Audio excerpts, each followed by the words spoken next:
En manchette aujourd'hui, le présumé meurtrier Sonny Vincent comparaît aujourd'hui et les PME de notre région sont un moteur pour les exportations internationales. Le TVA Nouvelle Midi commence maintenant.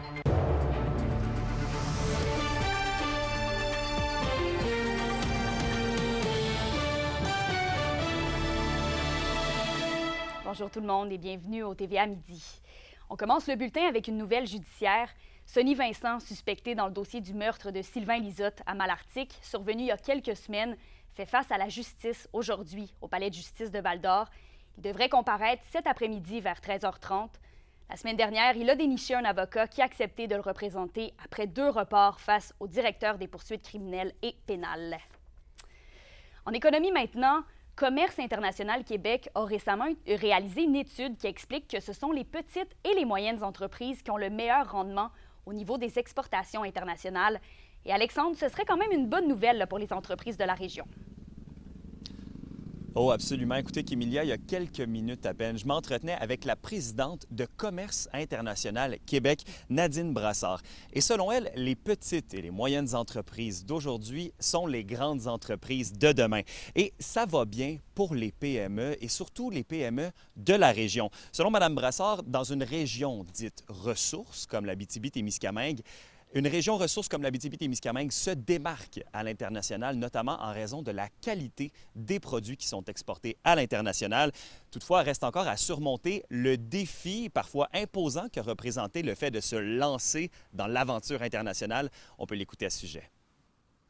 En tant que région ressource, l'Abitibi-Témiscamingue est une région qui s'en tire bien sur les marchés internationaux, notamment avec des expertises qui ont été développées autour de grandes entreprises. Il ne faut pas avoir de crainte quant aux marchés internationaux. Je pense que quand on parle de vendre nos marchés en dehors du Québec, tout le monde est un peu éloigné des marchés. Donc, qu'on soit en région ressource ou qu'on soit dans les grands centres, les défis sont quand même sont les mêmes.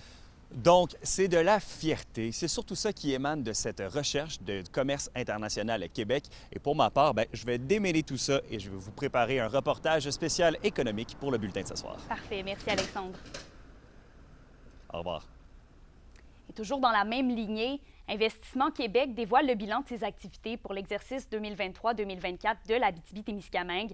Et le constat est que de plus en plus d'entreprises locales profitent de services de financement, d'accompagnement technologique et d'aide à l'exportation, le tout pour augmenter leur productivité. Et l'an dernier, pour notre région, Investissement Québec a injecté 47 millions de dollars, ce qui a mené à la réalisation de projets d'une valeur de près de 90 millions de dollars. On va maintenant parler d'énergie renouvelable. La Fédération québécoise des municipalités appuie la loi 69 qui assure la gouvernance responsable des ressources énergétiques. L'organisation souligne toutefois la nécessité d'inclure formellement les municipalités et leurs citoyens dans le processus de planification, de réalisation et de contrôle des projets d'énergie renouvelable. La Fédération souhaite qu'Hydro-Québec cède ses petites centrales hydroélectriques à des communautés autochtones ou à des municipalités. Et la FMQ soutient l'augmentation du plafond de participation financière des municipalités et MRC dans les projets énergétiques. Dans le domaine de la santé maintenant, en raison d'éclosion de COVID-19, le port du masque est présentement obligatoire pour tous au CHSLD d'Amos et de Rouyn-Noranda. En date d'aujourd'hui, il y a 24 cas parmi les résidents du CHSLD d'Amos et 11 cas à celui de Rouyn-Noranda. Le CISAD demande donc la collaboration de tous pour limiter la transmission des virus respiratoires. La consigne sera révisée en fonction de l'évolution de la situation. La question du jour TVA, une présentation de Mobilier Bélan qui vous offre depuis plus de 50 ans un service de qualité et un grand choix de matelas, mobilier, électro au prix compétitif que vous recherchez.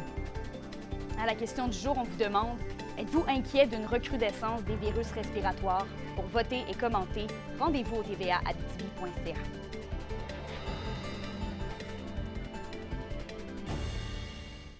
Dans le dossier du rodéo du camion, une réunion d'information par le maire de Notre-Dame-du-Nord, Nico Gervais, est prévue demain. Et un bénévole de la dernière heure de l'événement, David Dussault, en appelle aux Témiscamiens pour ramener les courses dans la région. Dans une déclaration sur les réseaux sociaux, sans vouloir empêcher l'organisation d'un rodéo à Mattawa, il souhaite que ceux qui reconnaissent la nécessité de l'activité, tant pour le tourisme que pour ses retombées économiques à la communauté, y travaillent dès maintenant. Il faut la tenir, la relève. Puis ce jeune-là, c'est grâce à lui. Aujourd'hui, on s'est réunis, Puis on a dit, c'est pas vrai, il faut faire quelque chose. Puis il y a des choses qui peuvent se faire. Ils n'ont pas été consultés par le rodéo. Mais, tu sais, je ne rentrais pas là-dedans. C'était supposé d'être à Notre-Dame-du-Nord. Peu importe. Je jette pas blâme à personne. Ces gens-là, ils ont essayé de faire leur baisse. Mais qui s'en allent à Mattawa, le rodéo du camion, non. Mais qui allent faire un événement à Mattawa, je vais être le premier sur le bord de la toiture à aller voir. Développement de sécurisation de la route 117, la chaussée a subi depuis quelques mois bien des modifications, dont le traçage de bandes rugueuses en bordure du chemin. Yvon Moreau en a fait l'essai. Vous avez aperçu, vous aussi, cette curieuse machine cet été sur les accotements de la route 117.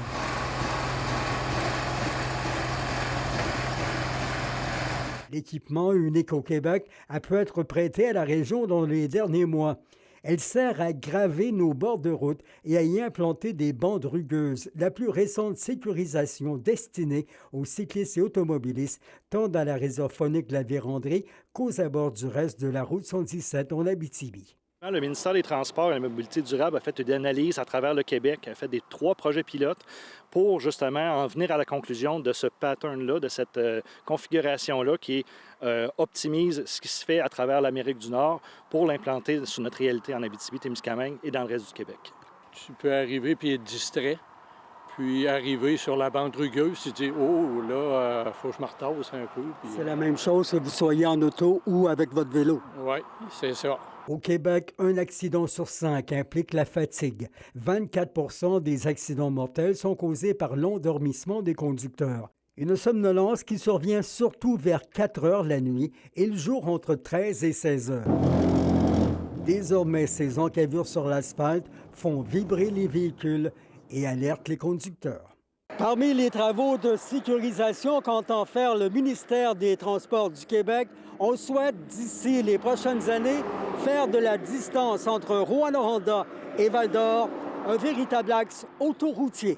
On est dans les études de besoins parce qu'on a pour déterminer les segments prioritaires, les études de sécurité ont été réalisées. Maintenant, on connaît les zones où il y a des interventions qui sont requises. Maintenant, il faut peaufiner l'ouvrage à savoir c'est quoi l'intervention optimale pour sécuriser la route sur différents tronçons. C'est différentes interventions qui vont être requises. Fait que nos ingénieurs, techniciens travaillent à justement développer ces solutions-là. Yvon Moreau, RNC Nouvelles, Rouyn-Noranda. L'auteur amosois Samuel Larochelle a sorti un tout nouveau livre cette semaine. C'est le 2e tome du populaire roman Le plus petit sauveur du monde qui a remporté le Grand Prix du gouverneur général du Canada en littérature en 2023. 2 amosois ont participé à ce livre puisque l'illustratrice Geneviève Biguet est aussi native du berceau de l'Abitibi. Et le lancement officiel du plus petit sauveur du monde est prévu. Flora passe à l'action, excusez-moi, a lieu demain dès 17h30 à la miellerie de la Grande Ourse.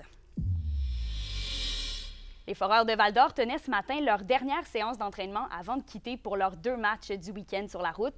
À 2 jours du début officiel de la saison, l'excitation est palpable chez les joueurs et les membres du personnel. Reportage d'Alexis Dumont.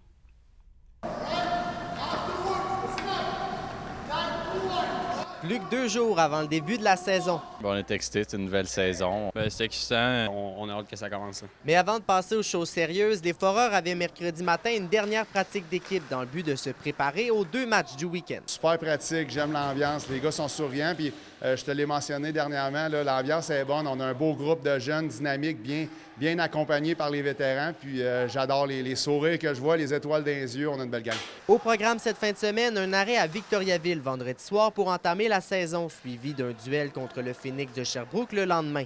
L'équipe s'attend donc à de bons défis. C'est une grosse game, première game de la saison, peu importe contre qui, on va se préparer de la même façon. On s'attend à une très bonne game, mais on va arriver là très près. C'est une équipe qui était très bonne l'année passée, fait qu'on s'attend qu'il y ait peut-être un peu moins de profondeur, mais il y a beaucoup de joueurs quand même qui reviennent, fait que ça va être une bonne game pour se remettre dedans. Les gars vont avoir des papillons, autant les vétérans que les jeunes, donc ça va être de garder la game simple, mais je m'attends à beaucoup d'énergie. Ce premier voyage sera également une opportunité pour l'équipe de passer du temps ensemble et aussi une occasion pour les vétérans de montrer l'exemple aux recrues du club. C'est sûr qu'il faut montrer un exemple, même si je suis jeune puis j'ai pas beaucoup d'expérience en play-off. Je suis quand même un des gars qui a le plus d'expérience dans la ligue. On est jeune, on a beaucoup de gars qu'il faut encore qu'ils apprennent. C'est ça, on a un bon groupe de leaders aussi qui va va faire sûr que tout le monde avance en même temps pour avoir une très bonne saison. On va avoir une journée complète d'autobus, puis on va aller manger au resto. Alors c'est sûr qu'on va avoir du fun, puis on va apprendre plus à se connaître. Les joueurs quitteront officiellement Val-d'Or jeudi matin avec l'objectif de revenir en ville avec 2 victoires en poche. Alexis Dumont, RNC Nouvelles, Val-d'Or. Et toujours au hockey, les joueurs et le personnel d'entraîneur des Huskies de Rouyn-Noranda ont choisi puis dévoilé hier soir les 4 représentants de l'équipe à des postes clés pour la prochaine saison 2024-2025. Et c'est le défenseur de 20 ans, Alex Carr, qui sera le capitaine de la formation du pilote Steve Hartley. Et ses assistants sont le général à la ligne bleue Ty Higgins, l'autre vétéran de 20 ans, Antonin Véraud, et l'allié droit qui en est à sa 3e saison à Rouyn-Noranda, Bill Zonon. Et la saison régulière s'entame le 21 septembre pour la Meute qui jouera à Gatineau. À la météo aujourd'hui, les mots d'ordre sont soleil et chaleur. En Abitibi, il va faire un maximum de 26 avec un humidex de 28. Au Témiscamingue, les températures vont tourner autour de 27 avec un humidex qui pourrait grimper jusqu'à 32. Et pour ce soir et cette nuit, tant au nord qu'au sud, ce sera dégagé avec des nappes de brouillard qui vont se former au cours de la nuit, des minimums autour de 12 degrés. Je termine avec la coalition Avenir Québec qui a refusé une motion du Parti québécois dans le dossier du site d'entreposage des déchets radioactifs de Chalk River. On va vous revenir avec plus de détails au bulletin de ce soir. Donc là-dessus, je vous souhaite une belle journée. À plus tard.